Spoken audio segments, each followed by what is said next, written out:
ഗായത്രി ആരവിനെ ചുംബിക്കാൻ വേണ്ടി കണ്ണടച്ച് രണ്ടടി മുമ്പോട്ട് വെച്ചു. പെട്ടെന്നാണ് തന്നെ ആരോ പിടിച്ചു വലിച്ച് മുഖത്ത് മാറി മാറി അടിച്ചത്. ഗായത്രിക്ക് ഒരു നിമിഷം എന്താണ് സംഭവിച്ചതെന്ന് മനസ്സിലായില്ല. അവൾക്ക് തന്റെ കവിളുകളെല്ലാം പുകയുന്ന പോലെ തോന്നി. മുന്നിലേക്ക് നോക്കിയ ഗായത്രി ആദ്യമൊന്ന് പകച്ചുപോയി. കാരണം ദേഷ്യം കൊണ്ട് മുഖമെല്ലാം വലിഞ്ഞു മുറുകി തന്റെ കൈമുഷ്ടി ചുരുട്ടി പിടിച്ചു നിൽക്കുന്ന അമ്മുവിനെ കണ്ടതും അവൾക്ക് എന്താണ് ചെയ്യേണ്ടതെന്ന് പെട്ടെന്ന് ബോധമുണ്ടായില്ല. പിന്നീട് സ്വഭാവത്തിലേക്ക് വന്ന ഗായത്രി അമ്മുവിനെ നേർക്ക് നോക്കി ചീറിക്കൊണ്ട് ചോദിച്ചു, എടി, ഹൗ ഡെയർ യു? ബാക്കി പറയാൻ അവളുടെ നാവ് പൊന്തിയില്ല. വീണ്ടും വീണ്ടും നമ്മുടെ അമ്മുവിന്റെ കയ്യിൽ നിന്നും അവളുടെ മുഖം നോക്കി തന്നെ കിട്ടി. ധൈര്യം ഉണ്ടെങ്കിൽ ഒന്നുകൂടി വിളിക്കണേ എന്റെ മുഖത്ത് നോക്കി. നീ എന്താടി കരുതി എന്നെ കുറിച്ച്? ഞാൻ ഗൗരിയാണെന്ന് കരുതിയോ? എന്നാൽ നിനക്ക് തെറ്റിപ്പോയി. ഇത് അമൃതയാണ് കേട്ടോടി, മിസ്സിസ് അമൃതാരവും മാണിക്യമംഗലം. നിനക്ക് നാണെന്നൊന്നില്ലടി വിവാഹം കഴിഞ്ഞ് ഞങ്ങളുടെ മുറിയിലേക്ക് വലിഞ്ഞു കയറി വരാൻ? വന്നു പോട്ടെ, എന്നിട്ട് എന്റെ ഭർത്താവിനെ നിനക്ക് അനാവശ്യം പറഞ്ഞുകൊണ്ട് ചെല്ലുന്നോടി. ഇതങ്ങ ഞാൻ മുത്തശ്ശിയോട് ചെന്ന് പറഞ്ഞ അമ്മയും മോളും അന്ന് ഈ തറവാട്ടിൽ നിന്ന് പുറത്താവും. കാണൂടി നിനക്ക്? വെരട്ടാതിരി പെണ്ണെ, ഇത്രയും നേരം ഞാൻ മിണ്ടാന്നേ നിന്റെ ഈ പട്ടി ഷോ കഴിഞ്ഞോട്ടെ എന്ന് കരുതിയാ? നിനക്ക് ആരവേട്ടനുമായിട്ട് ഈ അടുത്തുള്ള ബന്ധമുണ്ടായത്? ഞാനിങ്ങനെ പ്രണയിക്കാൻ തുടങ്ങിയിട്ടേ കാലങ്ങളായി. അതിൻ്റെ ഇടയ്ക്ക് ഞങ്ങൾക്ക് ഇവിടെ നിന്ന് മാറിക്കേണ്ടി വന്നു. ആ സമയം നോക്കി നീ ഗോൾ അടിച്ചു അല്ലേടി? ഹ, ആട്ടങ്ങടി അവിടെ. നീ കുറേ നേരമായല്ലോ നിന്റെ ആരവേട്ടെന്ന് പറയാൻ തുടങ്ങിയിട്ട്. സത്യത്തിൽ ആരവേട്ടൻ നിന്നോട് ഇഷ്ടമുണ്ടോ? ഇല്ലല്ലോ. അമ്മു അങ്ങനെ ചോദിച്ചോ ഗായത്രി ഒന്ന് പതറി.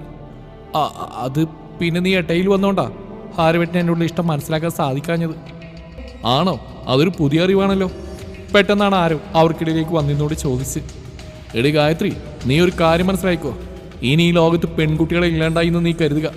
അവിടെ നീ ഒരാൾ മാത്രമാണെങ്കിൽ കൂടി നിന്നെ ഞാൻ കെട്ടുമില്ല, നീയുള്ള ഭാഗത്തേക്ക് ഞാൻ നോക്കുകൂടി ചെയ്യില്ല. കാരണം എനിക്ക് അത്രക്ക് വെറുപ്പും അറപ്പാ നിന്നെ. പിന്നെ എനിക്ക് നല്ലോണം അറിയാം നിന്റെ ദിവ്യപ്രണയത്തെക്കുറിച്ചല്ല. കുറേ കാലം നീ കാശിയേട്ടനെ കിട്ടാൻ വേണ്ടി കൂടാണെന്നല്ലേ. പിന്നീട് അങ്ങേയുടെ കയ്യിൽ നിന്റെ മുഖം നോക്കി കിട്ടിയപ്പോഴല്ലേടി നീ അങ്ങേരെ വിട്ട് എൻ്റെ അടുത്തേക്ക് വന്ന്. നിനക്ക് ആത്മാർത്ഥ പ്രണയം തന്നെ ഉള്ളു. ഇതിന്റെ പേര് വേറെയാ. അത് നീ എന്നെ കൊണ്ട് പറയിപ്പിക്കരുത് ഗായത്രി. ഗായത്രിക്ക് ആരവിനോട് എന്താണ് പറയേണ്ടതെന്നറിയാതെ കണ്ണുകളടച്ച് അവൾ ദേഷ്യത്തെ നിയന്ത്രിച്ചുകൊണ്ടിരുന്നു.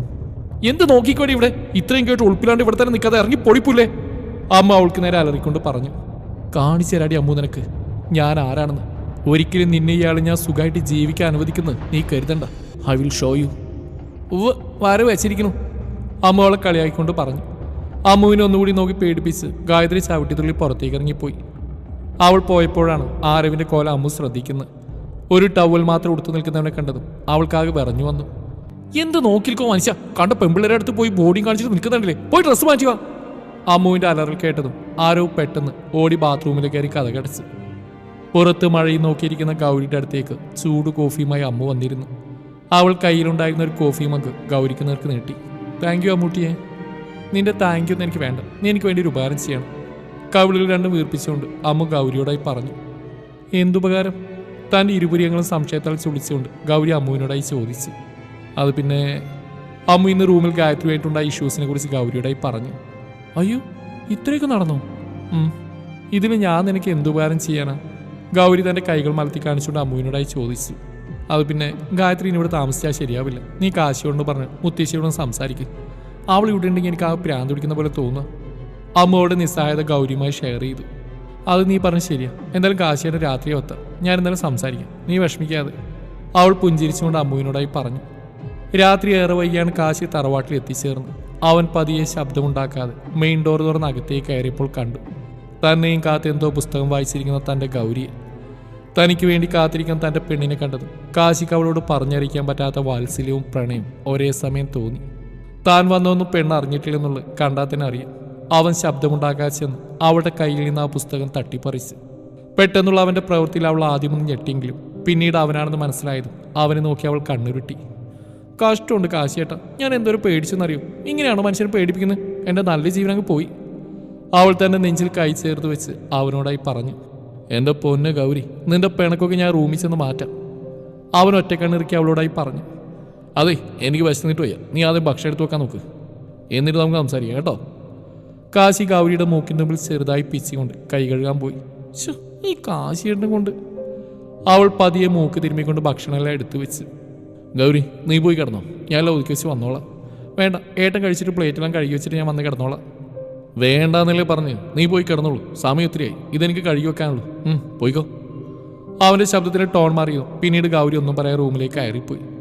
കാശി വേഗം തൻ്റെ ഭക്ഷണം കഴിച്ച് മറ്റു പാത്രങ്ങളെല്ലാം കഴുകി അവൻ ലൈറ്റെല്ലാം ഓഫ് ചെയ്ത് കിടക്കാൻ വേണ്ടി പോയി. കാശി റൂമിലേക്ക് ചെന്ന് കഥകളെല്ലാം ചേർത്തടച്ച് തിരിയുമ്പോൾ കാണുന്നു എന്തോ ആലോചിച്ചുകൊണ്ടിരിക്കുന്ന ഗൗരിയാണ്. എന്താണ് ഏട്ടൻ്റെ ഗൗരിക്കുട്ടിയെ ഇത്രമാത്രം ആലോചിക്കാൻ? എന്ന് ഉറങ്ങാനൊന്നും പോകുന്നില്ലേ? അവനൊരു കുറുമ്പോട് അവളോടായി ചോദിച്ചു. അത് പിന്നെ കാശിയേട്ടാ, എനിക്ക് ഏട്ടനോട് പ്രധാനപ്പെട്ട ഒരു കാര്യം പറയാനുണ്ടായിരുന്നു. അവളുടെ മുഖഭാവത്തിൽ നിന്ന് കാര്യം എന്തോ സീരിയസ് ആണെന്ന് കാശിക്ക് ഉറപ്പായി. എന്താ കാര്യം? നീ അത് ആദ്യം പറ. അത് പിന്നെ ഗൗരി ഇന്ന് ഗായത്രി അമ്മു ആരോഗ്യമായി നടന്ന എല്ലാ പ്രശ്നത്തെക്കുറിച്ചും കാശിയോടായി പറഞ്ഞു. നീ പറഞ്ഞാലും കാര്യമില്ലാതില്ല. എന്തായാലും ഞാൻ മുത്തശ്ശിയോടായിട്ട് ഇതിനെക്കുറിച്ച് സംസാരിക്കട്ടെ. തെളിവുകളൊന്നുമില്ലാതെ നമുക്കൊന്നും പറയാൻ സാധിക്കില്ല. കാരണം അവരിങ്ങോട്ട് നിർബന്ധിച്ച് കൂട്ടിക്കൊണ്ടുവന്ന മുത്തശ്ശിയാണ്. ഇവിടെയുള്ളവർക്ക് ഗായത്രി ഇഷ്ടമില്ലാത്തതുകൊണ്ട് നമ്മൾ കരുതി കൂട്ടിണ്ടാക്കിയ കഥയായിട്ട് മാത്രമേ ഗായത്രി ഇത് അവതരിപ്പിക്കൂ. അതുകൊണ്ട് കുറച്ച് ദിവസം കൂടി ഇങ്ങനെ പോട്ടെ. ശക്തമായിട്ടുള്ള എന്തെങ്കിലും തെളിവോ അല്ലെങ്കിൽ കാരണമോ കിട്ടുമ്പോൾ ഞാനിതെന്നാലും പറയാം. നീ ഈ കാര്യം അമ്മനോടൊന്ന് പറഞ്ഞേക്ക്. ശരി കാശിയേട്ടാ. സത്യത്തിൽ എനിക്ക് ഇപ്പോഴേ ശ്വാസം നേരെ വീണ്. ഇത്രയും നേരം വെറുതെ ടെൻഷൻ അടിച്ച്. അത് പിന്നെ ടെൻഷൻ നിന്റെ കൂടെ പറപ്പാണല്ലോ, കാശി അവളെ കളിയാക്കിക്കൊണ്ട് പറഞ്ഞു. അപ്പോഴേക്കും ഗൗരിയുടെ കവിളുകൾ പരിഭവത്താൽ വീർത്തു വന്നു. കാശിയേട്ടൻ ഇനിയോട് മിണ്ടണ്ട. അവൾ അതും പറഞ്ഞ് തിരിഞ്ഞു കിടന്നു. അയ്യോ അങ്ങനെ പറയല്ലേ, കുറച്ച് ദിവസമായിട്ട് ഞാൻ പച്ചക്കറിയാ ആണെങ്കിൽ കണക്കായിപ്പോയി. അമ്പടി അത്രയ്ക്ക് ധൈര്യം. അതും പറഞ്ഞ് കാശി അവൾ ഇക്കളിയാക്കാൻ തുടങ്ങി. അധിക നേരം ഗൗരിക്ക് കാശിയോട് പിണങ്ങി നിൽക്കാൻ സാധിക്കില്ലായിരുന്നു. അവൾ പെട്ടെന്നാണ് കാശിയുടെ ഷർട്ടിൽ പിടിച്ചു വലിച്ച് അവൻ്റെ ചുണ്ടുകളിലേക്ക് അവളുടെ ചുണ്ടുകൾ ആഴ്ത്തി ഇറക്കിയത്. കാശിക്ക് തൻ്റെ കണ്ണുകളെ വിശ്വസിക്കാൻ സാധിച്ചില്ല. കാരണം എപ്പോഴും താനാണ് മുൻകൈ എടുക്കാറുള്ളത്. പക്ഷേ ഇന്ന് ഗൗരി ആ ഓർമ്മയിൽ തന്നെ കാശിയുടെ ശരീരം ചൂടുപിടിച്ചു. അവനും അവൾ ഇറുകെ പുണർന്നുകൊണ്ട് ചുംബിച്ചുകൊണ്ട് തന്നെ കട്ടിലേക്ക് വീണു. കണ്ണടച്ച് കിടക്കുകയാണെങ്കിലും ഗൗരിയുടെ ശരീരത്തിലൂടെ ഇഴയുന്ന കാശിയുടെ ചുണ്ടുകളുടെ മൃദുലത അവൾ വല്ലാതെ കോരി തരിപ്പിച്ച്. അവൻ്റെ കൈകളുടെ തലോടലിലും മുറുകലിലുമെല്ലാം അവളിൽ ഒരേ സമയം വേദനയും പറഞ്ഞറിയിക്കാൻ പറ്റാത്ത തരത്തിലുള്ള വികാരങ്ങളും ഉടലെടുക്കുന്നു അവൾ അറിയുന്നുണ്ടായിരുന്നു. അവൻ്റെ കൈകൾ അവളുടെ ശരീരം ആസകലം കൂടി ഇഴഞ്ഞു. അതിനനുസരിച്ച് അവൾ പൊളഞ്ഞുകൊണ്ടേയിരുന്നു. ഏതൊരു യാമത്തിൽ അവനൊരു കൊടുങ്കാറ്റായി അവളിലേക്ക് പെയ്തിറങ്ങി. പരസ്പരം നഗ്ന ശരീരങ്ങളായി തന്നെ ഒരു പുതപ്പിൻ കീഴിൽ ചേർന്ന് കിടക്കുമ്പോൾ ഇനിയുള്ള ജന്മങ്ങളിൽ തങ്ങൾ ഒരിക്കലും പിരിക്കരുത് എന്നാണ് ഇരുവരും മനമുരുകി ദൈവത്തിനോട് പ്രാർത്ഥിച്ച്. ദിവസങ്ങൾ വീണ്ടും കൊഴിഞ്ഞുകൊണ്ടേയിരുന്നു. ഇതിനിടയിൽ അമ്മുവും ഗായത്രിയും തമ്മിൽ ചില അസ്വാരസ്യങ്ങൾ ഉണ്ടായിരുന്നെങ്കിലും അതൊന്നും തറവാട്ടിലുള്ള ആരും അറിഞ്ഞില്ല. പക്ഷേ ഗൗരിയും കാശിയും അമ്മു പറയുന്നതിലൂടെ എല്ലാം അറിയുന്നുണ്ടായിരുന്നു. പോകെ പോകെ അമ്മു പലതും കണ്ടില്ലെന്ന് വെച്ച് ഒഴിവാക്കി വിട്ടു എന്ന് വേണമെങ്കിൽ പറയാം. ഇതിനിടയിൽ പലപ്പോഴും കാശിയും ഋഷിയും കേസന്വേഷണത്തിന്റെ ഭാഗമായി കേരളത്തിൽ നിന്നും വിട്ടു നിൽക്കേണ്ടി വന്നു. അന്നത്തെ അറ്റാക്കിൽ ഋഷിക്ക് നിസ്സാരമായ പരിക്കളായിരുന്നു ഏറ്റത്. അതുകൊണ്ട് തന്നെ അവൻ വേഗം തന്നെ റിക്കവറായി വന്നിരുന്നു. എൻ്റെ അമ്മു ഒന്ന് വേഗം നടക്കുന്നുണ്ട്. നീ ഇങ്ങനെ നടന്ന് നമ്മളിന്ന് കോളേജിലെത്താൻ നേരം വൈകുവേ. നിനക്കറിയില്ലേ ഇന്ന് അവിടെ അസൈൻമെന്റ് സബ്മിറ്റ് ചെയ്യേണ്ട ദിവസമാണെന്ന്? ഹോ എൻ്റെ കൗരി, നീ ഒന്ന് പതിയെ നടക്ക്. നമ്മൾ കൃത്യസമയത്ത് തന്നെ കോളേജിൽ എത്തിച്ചേരും. പിന്നെ നീ എന്തിനാ ഇങ്ങനെ വെപ്രാളം കൂട്ടുന്നു? നിനക്ക് അങ്ങനെയൊക്കെ പറയാം. ആ റീജമിസും വല്ലാത്തൊരു സാധനം. അല്പം ഒന്ന് വൈകിയാൽ തന്നെ നമ്മളെ പൊരിച്ചെടുക്കും. അതുകൊണ്ടാണ് പറയുന്നത്, നീ ഒന്ന് വേഗം വന്നേ. ഗൗരി ചിണുങ്ങിക്കൊണ്ട് അമ്മുവിനോടായി പറഞ്ഞു. ശരി ശരി, ഇനി കരയാൻ നിൽക്കണ്ട. ഇനി ഞാൻ കാരണം നിന്റെ റീജമിസ് എന്നെ കൊല്ലണ്ട, വാ. അതും പറഞ്ഞ് അമ്മു ഗൗരിയുടെ കൈയും പിടിച്ച് വേഗത്തിൽ നടന്നു. അല്ല ഗൗരി, നമ്മൾ ഈ കോളേജിലെ ഓണർമാരുടെ ഭാര്യമാരാണെന്ന് റീജമിസിന് അറിയില്ലല്ലോ. അതുകൊണ്ട് പറഞ്ഞ പിന്നെ കുഴപ്പമൊന്നുമില്ല. അവർ നമ്മളെ താങ്ങി നിൽക്കും. നിനക്ക് കാണിച്ചു തരാം. അമ്മു തൻ്റെ ഇല്ലാത്ത കോളർ പൊക്കിക്കൊണ്ട് പറഞ്ഞു. വേണ്ട കേട്ടോ അമ്മു, നിനക്കറിയില്ലേ തറവാട്ടിലൊരു പ്രത്യേകം പറഞ്ഞിട്ടുണ്ട്, നമ്മളിവിടെ സാധാരണ കുട്ടികളെ പോലെ പഠിക്കാനും വേണ്ടെന്ന്.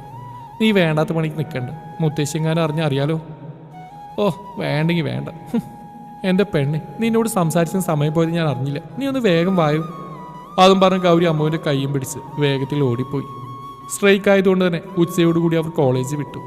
തറവാട്ടിലേക്ക് പോകാൻ പുറപ്പെട്ട ഗൗരി അമ്മു പിടിച്ചു വെച്ചുകൊണ്ട് പറഞ്ഞു, നമുക്ക് വേറെ എവിടെയെങ്കിലും ഒന്ന് ചുറ്റിക്കറങ്ങിയിട്ട് വരാം. ആദ്യം ഗൗരി സമ്മതിച്ചില്ലെങ്കിലും പിന്നീട് കാശിയുടെ പെർമിഷൻ വാങ്ങി ഇരുവരും അമ്മുവിൻ്റെ അമ്മാവൻ്റെ വീട്ടിലേക്ക് തിരിച്ചു. ഏകദേശം 1 മണിക്കൂറുണ്ടായിരുന്നു അവളുടെ അമ്മാവൻ്റെ വീട്ടിലേക്ക്. അവർക്ക് കുട്ടികളില്ലാത്തതുകൊണ്ട് തന്നെ അമ്മുവിന് അവർക്ക് ഭയങ്കര ഇഷ്ടമായിരുന്നു. അമ്മു വഴി ഗൗരി അറിയുന്നതുകൊണ്ട് തന്നെ അവർക്കും അമ്മുവിനെ പോലെ തന്നെയാണ് ഗൗരി. അമ്മാമേ, അമ്മായി, ഞങ്ങൾ വന്നു. അമ്മു ഉറക്കെ വിളിച്ചു പോയിക്കൊണ്ട് അകത്തേക്ക് കയറി ചെന്നു. ഓ പാതുക്കെ പറഞ്ഞാലും മതിയടി കുറുമ്പി, ഞങ്ങൾ കേൾക്കാം. ഉവ് തമ്പ്ര. ഡേ അവരവളെ വെറുതെ അടിക്കാനായി കയ്യോങ്ങി. ഗൗരി മോളെന്താ അവിടെ തന്നെ നിൽക്കുന്നത്? ഇങ്ങോട്ട് കയറി വാ. ഇത് മോളുടെയും കൂടെ വീടല്ലേ. നിങ്ങളിരിക്കും, ഞാൻ പോയിട്ട് നിങ്ങൾ കുടിക്കാനെന്തെങ്കിലും എടുത്തിട്ട് വരാം. ശരി അമ്മായി. എന്നാൽ ഞങ്ങൾ ടെറസിലേക്ക് പോട്ടെ. അവിടെ കുറേ പച്ചക്കറി കൃഷിയില്ലേ, ഞാൻ ഗൗരിക്കാലൊന്ന് കാണിക്കട്ടെ. അവൾക്കതൊക്കെ വളരെ ഇഷ്ടപ്പെട്ട കാര്യമാണ്. എന്നാൽ മക്കൾ അങ്ങോട്ട് ചെയ്യില്ലേ, ഞാൻ വിളിക്കുമ്പോൾ താഴേക്ക് വന്നാൽ മതി. ശരി അമ്മായി. അതും പറഞ്ഞ് അമ്മു ഗൗരിയുടെ കൈയും പിടിച്ച് ടെറസിലേക്ക് കയറിപ്പോയി. പല വിധത്തിലുള്ള പച്ചക്കറി കൃഷിയും അതുപോലെ തന്നെ ചെറിയൊരു പൂന്തോട്ടം അതിമനോഹരമായി തന്നെ അമ്മുവിൻ്റെ അമ്മായി അവിടെ നട്ടു വളർത്തിയിരുന്നു. അമ്മുവും ഗൗരി അതെല്ലാം വളരെയധികം ആസ്വദിച്ചുകൊണ്ട് തന്നെ നോക്കി കണ്ടു. പെട്ടെന്നാണ് അമ്മു ആ കാഴ്ച കണ്ടത്. ഒരു നിമിഷം അവൾ തരിച്ചു നിന്നുപോയി. സ്വഭാവത്തിലേക്ക് വന്ന അമ്മു വേഗം ഗൗരിയുടെ കൈ പിടിച്ച് അവർ കാണാത്ത രീതിയിൽ മാറി നിന്നു. എന്താ എന്താ അമ്മു, നീ എന്തിനാ എൻ്റെ കൈ പിടിച്ച് ഇങ്ങോട്ട് മാറ്റി നിർത്തിയേ? മിണ്ടല്ലേ ഗൗരി, ഇത് അങ്ങോട്ട് നോക്കിയേ. അങ്ങോട്ട് നോക്കിയ ഗൗരി അവിടെ കണ്ട കാഴ്ചയിൽ ഞെട്ടിത്തരിച്ച് നിന്നുപോയി. അശ്വതി എടുത്തിയല്ലേ അത്? അതെ, ഞാനന്ന് കല്യാണത്തിൻ്റെ ദിവസം മാത്രമേ ഈ സാധനത്തിനെ കണ്ടിട്ടുള്ളൂ. ഇതാണേ നമ്മുടെ ആദിയേട്ടൻ്റെ ഭാര്യ അശ്വതി. അവർ ഇത്രയും മോശപ്പെട്ട സ്ത്രീയാണ്. ആദിയേട്ടൻ്റെ ഭാര്യ അവൻ അവർക്ക് എന്ത് യോഗ്യതയുള്ളൂ? തങ്ങളുടെ എതിരെയുള്ള വീടിൻ്റെ ടെറസിൻ്റെ ഒരു മറവിൽ നിന്നുകൊണ്ട് ഏതോ ഒരു പുരുഷനെ ഗാഠമായി പൊടന്നുകൊണ്ട് ചുംബിക്കുന്ന അശ്വതിയെ കണ്ടിട്ടാണ് ഇരുവരിപ്പോൾ സംസാരിച്ചുകൊണ്ടിരിക്കുന്നത്. ഇതങ്ങനെ വിട്ടാൽ പറ്റില്ല. അതും പറഞ്ഞ് അമ്മ ഇരുവരുടെയും വീഡിയോ എടുത്തു. പാവം, നമ്മുടെ ആദിയേട്ടനെ പറ്റിക്കുകയായിരുന്നു, ചതിക്കായിരുന്നു ആ സ്ത്രീ ഇത്രയും കാലം. ഇതിങ്ങനെ വിട്ടാൽ പറ്റില്ല. ഇപ്പം ദയവായിട്ടാ നമുക്ക് ഇങ്ങോട്ട് വരാൻ വേണ്ടി തോന്നിപ്പിച്ച്. വെറുതെ അല്ല ഇവരെ തറവാട്ടിൽ സ്ഥിരമായിട്ട് നിൽക്കാത്ത. ഇനി അജുവേൻ്റെ ഭാര്യ ഇങ്ങനെയാണോ? ഇതെല്ലാം കണ്ട് പാവം ഗൗരിയുടെ കണ്ണുകൾ നിറഞ്ഞു. അതൊരിക്കലും അവളെക്കുറിച്ച് ഓർത്തിട്ടല്ല, ആദിയെക്കുറിച്ച് ഓർത്തിട്ടായിരുന്നു. അജുവിനെ പോലെ തന്നെ അവൾക്കും വളരെ ഇഷ്ടപ്പെട്ട ഏട്ടനായിരുന്നു ആദി. വല്ലപ്പോഴുമേ വീട്ടിലേക്ക് വരാറുള്ളൂ. എപ്പോഴും ബിസിനസ് ടൂറും ബിസിനസ്സുമായി നടക്കുന്ന വ്യക്തിയാണ്. അവനെക്കുറിച്ച് ഓർക്കുമ്പോൾ അവനിതെങ്ങനെ സഹിക്കുമെന്നുള്ള ചിന്തയായിരുന്നു അവൾക്കപ്പോൾ. ഈ ഗൗരി, നീ ഇന്നിങ്ങനെ കരയാതെ നമുക്ക് താഴേക്ക് പോവാം. അമ്മയുടെ കുറച്ച് കാര്യങ്ങൾ ചോദിക്കാനുണ്ട്, എന്നിട്ട് ബാക്കി പിന്നെ. അല്ല അമ്മു, നമുക്ക് ഈ തറവാട്ടിലുള്ളവരോട് പറയണം. ഇതെല്ലാവരും അറിഞ്ഞാൽ ചിലപ്പോൾ അവർ തമ്മിൽ പിന്നെ ഒരു ജീവിതം തന്നെ ഉണ്ടാവുമെന്ന് എനിക്ക് തോന്നുന്നില്ല. ഒരു മകളില്ല അവർക്ക്. ആ ചിന്ത ആ സാധനത്തിന് വേണമായിരുന്നു. ഗൗരി, നീ ഇങ്ങനെ പാവമായിരുന്നു. ഇത്രയും കാലം ആദ്യം താലിയൊടിഞ്ഞ ആ സ്ത്രീ നമ്മളെല്ലാവരും ചതിക്കായിരുന്നു. ഇനി വേണ്ട. ഇതെങ്ങനെ കൈകാര്യം ചെയ്യുന്നത് എനിക്ക് നല്ലോണം അറിയാം. നീങ്ങുവാ. അതും പറഞ്ഞ് അവിടെ കൈ പിടിച്ച് താഴോട്ട് ഇറങ്ങിപ്പോയി അമ്മു. താഴേക്ക് വന്നു അവർക്ക് ഇരുവർക്കും കഴിക്കാനുള്ള സ്നാക്സും ജ്യൂസും അമ്മായി കൊണ്ടുകൊടുത്തു. അല്ല അമ്മായി, നമ്മുടെ പുറകുവശത്തുള്ള വീട് ആരെങ്കിലും വാങ്ങിച്ചോ? കുറേ കാലമായിട്ട് അത് പൂട്ടിക്കിടക്കായിരുന്നല്ലോ. അതൊന്നും പറയണ്ട. എവിടുന്നോ വന്ന ഒരു അമേരിക്കക്കാരനാണ് ആ വീടും സ്ഥലവും വാങ്ങിയത്. വലിയ പൈസയുള്ള ടീമാ. അതിൻ്റെ അഹങ്കാരം നല്ലോണം ഉണ്ട്. നമ്മളെപ്പോൾ ഉള്ളവരൊന്നും അവർക്ക് കണ്ണിന് പിടിക്കില്ല. അവിടെ ആർക്കാ താമസം അമ്മായി? അവിടെ ഭാര്യയും ഭർത്താവും അവിടെ ഒരു മകനുമുണ്ട്. പിന്നെ ഇടയ്ക്കിടയ്ക്ക് ഒരു പെൺകുട്ടി വരുന്നതാണ്. കണ്ടിട്ട് അവർ വിവാഹം കഴിക്കാൻ പോകുന്നവരെന്നാ തോന്നുന്നത്. അതെങ്ങനെ അമ്മായിക്ക് മനസ്സിലായി? അമ്മ ഒരു സംശയത്തോടെ നോക്കിക്കൊണ്ട് ചോദിച്ചു. നമ്മൾ ഈ പ്രായം കഴിഞ്ഞാലേ കുട്ടിയെ വന്ന് ചില സമയങ്ങൾ ആ വീട്ടിൽ അയാൾ ആ സ്ത്രീ ഉണ്ടാവില്ല. അപ്പോൾ ഈ പെൺകുട്ടി വരുന്ന കാണാം. കുറേ കഴിഞ്ഞിട്ടാ തിരിച്ചു പോവുക. അതുപോലെ ഇന്നാളൊരു ദിവസം ഞാൻ മുകളിൽ ടെറസിൽ നിന്ന് തുണിയിലെടുക്കാൻ പോകുമ്പോൾ അവിടെ കണ്ട കാഴ്ച എനിക്ക് പറയാൻ തന്നെ നാണാവുക. അവരുടെ ഇരുവരുടെയും വിചാരം ഇത് അമേരിക്കയാണെന്നാ. കേരളമാണെന്നുള്ള ബോധം ഉണ്ടായാൽ മതിയായിരുന്നു രണ്ടെണ്ണത്തിനും. ഇങ്ങനെ പോവുകയാണെങ്കിൽ വിവാഹത്തിന് മുമ്പേ തന്നെ കുട്ടികളുണ്ടാവാനും ചാൻസ് ഉണ്ട്. കരികാലം അല്ലാണ്ട് എന്ത് പറയാ. അതും പറഞ്ഞ അമ്മായി അവർ കുടിച്ചു വെച്ച ഗ്ലാസ് എടുത്ത് അടുക്കളയിലേക്ക് പോയി. ഇതെല്ലാം കേട്ട് ഇരുവരും തലക്ക് കയ്യും താങ്ങി ഇരുന്നു പോയി. ഗൗരി, നീ ആദ്യം വിളിച്ച് നോക്ക്. എപ്പോഴാണ് വരുന്നതെന്ന് അറിയാലോ. ഏട്ടൻ വന്നാലല്ലേ കെട്ടിലമ്മ വീട്ടിലേക്ക് വരികയുള്ളൂ. അത് വേണോടി? വേണം. ഇതിനെപ്പോലത്തുള്ളതിന് ആദ്യം ചുമക്കേണ്ട ആവശ്യമില്ല. നീ വേഗം വിളിച്ചു നോക്കി എപ്പോഴാണ് വരുന്നതെന്ന്. ഇനി നിനക്ക് പറ്റുന്ന നീ ഫോൺ ഡയൽ ചെയ്ത് ഇങ്ങോട്ട് കൊണ്ടുവാ. ഞാൻ സംസാരിക്കാം. വേണ്ട, ഞാൻ ചോദിച്ചോളാം. അത് പറഞ്ഞ് ഗൗരി ആദിയുടെ നമ്പർ ഡയൽ ചെയ്തു. ഹലോ, എന്താ ഗൗരി കുട്ടി, പതിവില്ലാത്തൊരു വിളി? അത് പിന്നെ ആദ്യേട്ടാ ഒന്നുമില്ല. ഏട്ടൻ എപ്പോഴാണ് തറവാട്ടിലേക്ക് വരിക? അതറിയാൻ വേണ്ടി വിളിച്ചാ. ആണോ? എന്താ ഏട്ടൻ്റെ കുട്ടിക്ക് എന്തെങ്കിലും ആവശ്യമുണ്ടോ? എനിക്കൊന്നും വേണ്ട. ഏട്ടനെ കണ്ടിട്ട് കുറേ ആയില്ലേ, അതുകൊണ്ട് വിളിച്ചു ചോദിച്ചാ. അത് പറയുമ്പോൾ ഗൗരിയുടെ കണ്ണുകൾ നിറയുന്നുണ്ടായിരുന്നു. ഏട്ടൻ്റെ കുട്ടി വിഷമിക്കണ്ട കേട്ടോ. ഏട്ടൻ ഇന്ന് രാത്രി വരുന്നുണ്ട്. ആണോ? അതേടാ, കുറേ ആയില്ലേ തറവാട്ടിൽ നിന്ന് മാറി നിൽക്കുന്നു. ഇനി കുറച്ച് നാൾ തറവാട്ടിൽ നിൽക്കാമെന്നാണ് വിചാരിക്കുന്നത്. ഈ ബിസിനസ് സ്ട്രെസ്സൊക്കെ ആയിട്ട് ഞാനത് വല്ലാതെ ആയിട്ടുണ്ട്. ഒന്ന് റിലാക്സ് ആവട്ടെ, അതിനുവേണ്ടിയാണ് വരുന്നത്. ശരി ഏട്ടാ, എന്നാൽ പിന്നെ തറവാട്ടിലെത്തിയിട്ട് കാണാം കേട്ടോ. ശരി മോളെ, ഏട്ടൻ പിന്നീട് വിളിക്കാം. ബൈ. ഗൗരി ദയനീയമായ അമ്മുവിനെ നോക്കി. നീ എന്നെ നോക്കണ്ട. ആദ്യം നമുക്ക് ഇവിടെ നേരെ കാശിൻ്റെ ഓഫീസിലേക്ക് പോവാം. ബാക്കിയൊക്കെ അവിടെ ചെന്നിട്ട് നീ വാ. അതും പറഞ്ഞ അമ്മാവനോട് അമ്മയോട് യാത്ര പറഞ്ഞു അവർ കാശിയുടെ ഓഫീസിലെ ക്ഷമിച്ച് വണ്ടി ഓടിച്ചു പോയി. ഗൗരി അമ്മു നേരെ കാശിയുടെ ഓഫീസിലേക്കായിരുന്നു വന്നിരുന്നത്. അമ്മുവിൽ നിന്നും കേട്ട കാര്യങ്ങൾ കാശിക്ക് അവിശ്വസനീയമായ ഒന്നായിരുന്നു. കാരണം അശ്വതി എഴുതിയെക്കുറിച്ച് അവൻ അങ്ങനെയൊന്നും സ്വപ്നത്തിൽ പോലും കരുതിയിരുന്നില്ല. കൂടാതെ ആ വീഡിയോ കൂടി കണ്ടതും അവനാകെ തകർന്നു പോയി. അവൻ അവരോട് തീർത്താൽ തീരാത്ത ദേഷ്യം തോന്നി. എന്നാൽ ആ സ്ത്രീ നമ്മളെല്ലാവരും ഇത്രയും കാലം പറ്റിക്കായിരുന്നു. എൻ്റെ ആദ്യമായിട്ട് തറിഞ്ഞ് എങ്ങനെ സഹിക്കും ഭഗവാനെ? അവൻ തൻ്റെ തലയിൽ കൈത്തായും കൊണ്ട് അവരോടായി ചോദിച്ചു. ഗൗരിക്ക് അവനോട് എന്ത് പറയണമെന്ന് അറിയില്ലായിരുന്നു. അവൾ പതിയെ അവൻ്റെ ഇരിക്കുന്ന ചെറിയിൽ നിന്നിട്ട് കാശിയുടെ അരികിൽ പോയി അവൻ്റെ ഷോൾഡറിൽ പതിയെ കൈവച്ചു. തൻ്റെ ഏട്ടൻ്റെ ദുർഗതിയോർത്ത് അവൻ നിറഞ്ഞ കണ്ണുകളാലെ കാശി ഗൗരിയെ നോക്കി. ആ സമയം ഗൗരിയും അവളുടെ ഇരുകണ്ണുകൾ അടച്ച് അവനെ ആശ്വസിപ്പിച്ചുകൊണ്ടേയിരുന്നു. പിന്നീട് അവർ മൂന്നുപേരും കൂടി ആരവിനെ ചെന്ന് കണ്ട് കാര്യങ്ങളെല്ലാം പറഞ്ഞു. ശേഷം അജുവിനോടും കൂടി സംസാരിച്ചതിന് ശേഷമാണ് അവരെല്ലാവരും കൂടി തറവാട്ടിലേക്ക് ചെന്ന്. എന്താ പിള്ളേരെ, നിങ്ങളെല്ലാവരും കൂടി ഒന്നിച്ച്? കാശിയുടെ അമ്മ തൻ്റെ നനഞ്ഞ കൈകൾ നേരിയതിൽ തുടച്ചുകൊണ്ട് അവരോടായി ചോദിച്ചു. അതൊന്നുമില്ല വല്യമ്മ, ഞങ്ങൾ ഫ്രീ ആയപ്പോൾ ഇങ്ങോട്ടൊന്ന് പോന്നു, അത്രേ ഉള്ളൂ. എന്തായാലും നിങ്ങൾ നേരത്തെ വന്നത് നന്നായി. ആദ്യമോ വന്നിട്ടുണ്ട്, കുളിക്കുക. ഏട്ടൻ വന്നോ? രാത്രി വരുള്ളൂ എന്ന് പറഞ്ഞിട്ട് ഗൗരി അതിശയത്തോടെ അവരോടായി ചോദിച്ചു. അമ്പടി കേമി, അപ്പം നീ ആദ്യം അവനെ വിളിച്ചു അല്ലേ? അവൻ്റെ ജോലിയെല്ലാം തീർന്നപ്പോൾ അവൻ നേരത്തെ ഇറങ്ങിയെന്നാ ഞങ്ങളോട് പറഞ്ഞു. എന്തായാലും നിങ്ങൾ ചെല്ല്, അവർ റൂമിലുണ്ട്. ഏടത്തി എന്തൊക്കെയോ അവന് വേണ്ടി സ്പെഷ്യൽ ഉണ്ടാക്കുന്നുണ്ട്, ഞാനൊന്ന് സഹായിക്കട്ടെ. അത് പറഞ്ഞ് കാശിയുടെ അമ്മ അടുക്കളയിലേക്ക് പോയി. കാശിയും അജിവും ആരവും മാത്രമാണ് ആദിയുടെ മുറിയിലേക്ക് പോയത്. അമ്മുവിനോടും ഗൗരിയോടും അവരുടെ റൂമിലേക്ക് പോകാൻ കാശി പറഞ്ഞു. അവർ മൂന്നുപേരും അകത്തേക്ക് കയറി ചെല്ലുമ്പോൾ ആദി കുളിച്ചിറങ്ങുന്നതാണ് കാണുന്നത്. അവർ മൂന്നുപേരെ ഒന്നിച്ച് കണ്ടതും ആദിയുടെ കണ്ണുകളും തിളങ്ങി. കാരണം എത്രയോ നാളുകൾക്ക് ശേഷമാണ് അവരെ മൂന്നുപേരെ ആദ്യം ഒന്നിച്ച് കാണുന്നത്. എപ്പോൾ നടന്നു നിങ്ങൾ? ഞാൻ കുറച്ച് നേരത്തെ പോന്നു. അശ്വതി മോൾ അറിഞ്ഞിട്ടില്ല, ഞാൻ വന്നൊരു സർപ്രൈസായി വെച്ചിരിക്കുക. എന്തായാലും അവൾ ഇങ്ങോട്ട് വരുന്നതിൽ വിളിച്ചപ്പോഴോട് പറഞ്ഞിരുന്നു. അത്രയും നേരം സന്തോഷത്തോടെ നിന്ന മൂന്നുപേരുടെ മുഖം ദേഷ്യത്താൽ വലിഞ്ഞു മുറുകി. പിന്നെയും ആദി അശ്വതിയെക്കുറിച്ച് എന്തൊക്കെയോ പറഞ്ഞിട്ട് വാചാലനായി മാറി. എല്ലാം കൂടി കേട്ടത് കാശിയുടെ ടെമ്പറേറ്റി. ഒന്ന് നിർത്തുന്നുണ്ടേട്ടാ ഈ അശ്വതി പുരാണം.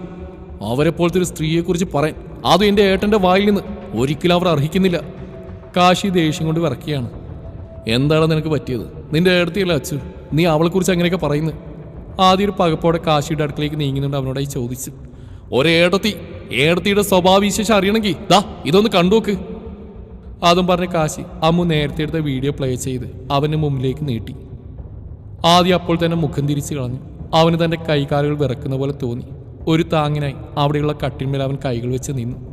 അവൻ്റെ ഇരു കണ്ണുകൾ നിറഞ്ഞൊഴുകുന്നുണ്ടായിരുന്നു.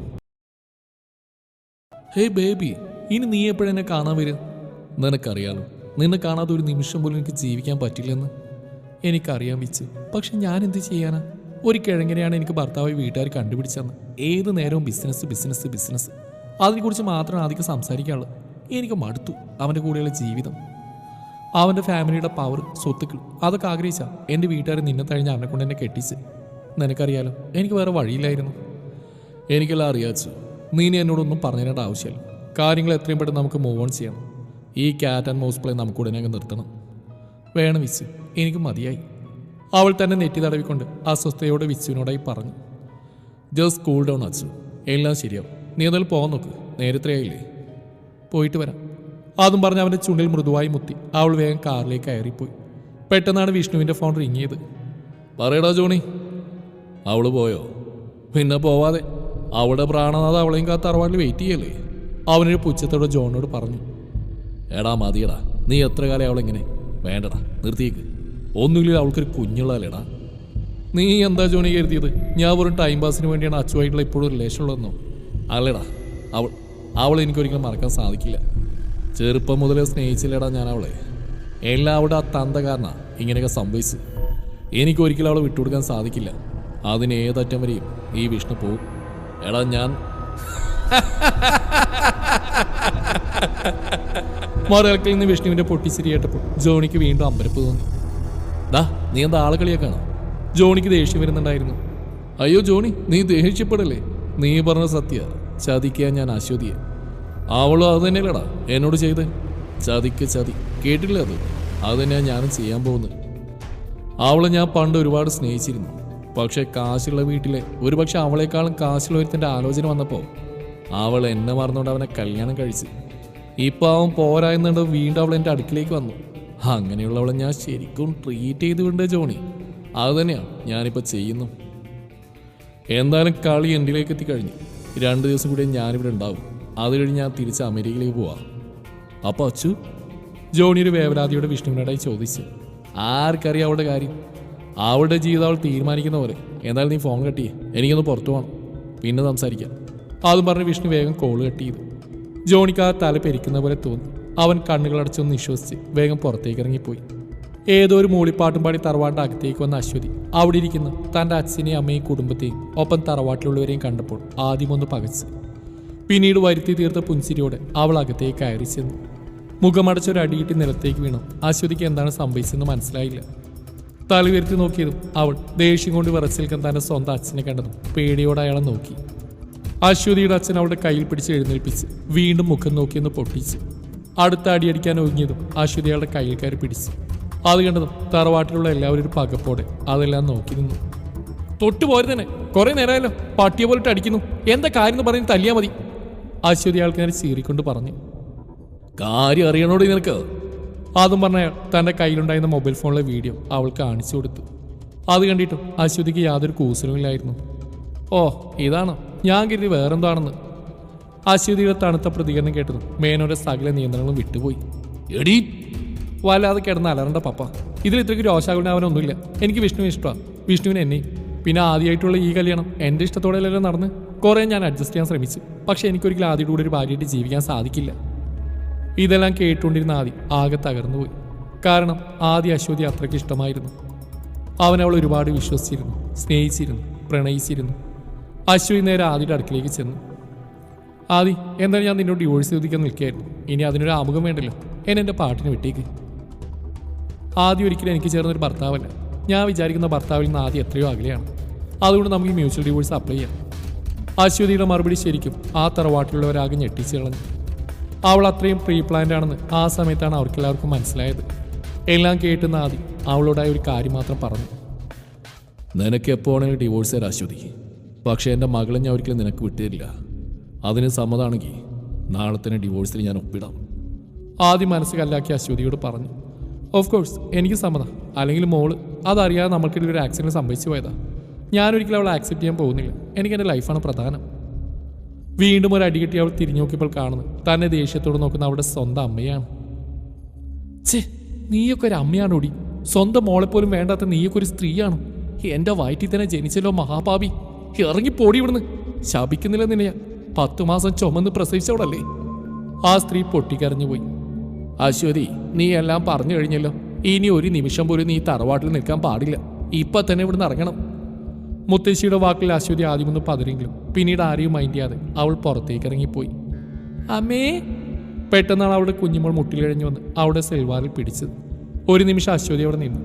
തറവാട്ടിലുള്ളവരെല്ലാം ആ കാഴ്ച ശ്വാസം വിടാതെ നോക്കി നിന്നു. അശ്വതി ആ കുഞ്ഞിനെ തിരിഞ്ഞു നോക്കി. പിന്നീടൊന്ന് കുനിഞ്ഞിരുന്നു. ആ സമയം ആദിയുടെ ചുണ്ടിൽ അറിയാതൊരു പുഞ്ചിരി പതിയെ മുട്ടിയിട്ട് വരികയായിരുന്നു. പക്ഷേ കുഞ്ഞിരുന്ന അശ്വതി അവളുടെ സെൽവാർ കുഞ്ഞിൻ്റെ കയ്യിൽ നിന്ന് പിടിച്ചു വലിച്ച് എല്ലാവരെയും നോക്കി പൂച്ചിച്ച് പുറത്തേക്ക് ഇറങ്ങിപ്പോയി. ഒരു നിമിഷം ആദ്യടക്കം എല്ലാവരും സ്തംഭിച്ചു പോയി. ആ കാഴ്ച അവർക്ക് താങ്ങാവുന്നതിൽ അപ്പുറമായിരുന്നു. അശ്വതിയുടെ അമ്മ അപ്പോൾ തന്നെ തലയിറങ്ങി നിലത്തേക്ക് വീണുപോയി. ആദിയിലൊരു നിസ്സംഗ ഭാവമായിരുന്നു. അവനോട് തന്നെ പുച്ഛം തോന്നി.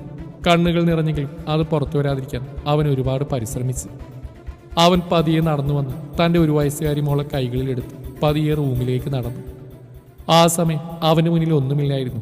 ചുറ്റും ശൂന്യത മാത്രം പടർന്നു നിന്നു. വിച്ചുവിൻ്റെ വീടിന് മുമ്പിൽ നിൽക്കുമ്പോൾ അശ്വതി വളരെ സന്തോഷവതിയായിരുന്നു. അവൾക്ക് ലോകം വെട്ടിപ്പിടിച്ച ഒരു അനുഭൂതിയായിരുന്നു തോന്നിയത്. പെട്ടെന്നാണ് അവളുടെ മുമ്പിൽ ഡോർ തുറക്കപ്പെട്ടത്. വിച്ചുവിനെ പ്രതീക്ഷിച്ച് അവൾ മുമ്പിൽ നിൽക്കുന്ന പെൺകുട്ടിയെ കണ്ടതും ആദ്യം ഒന്ന് അന്താളിച്ചു. Who are U?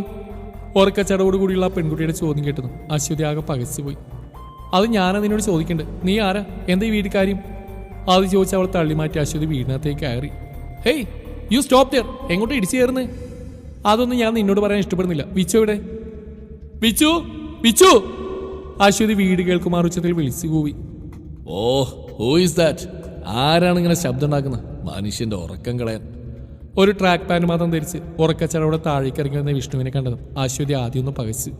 Vishnu baby, ഇതാരീ വന്നിരിക്കുന്നേ?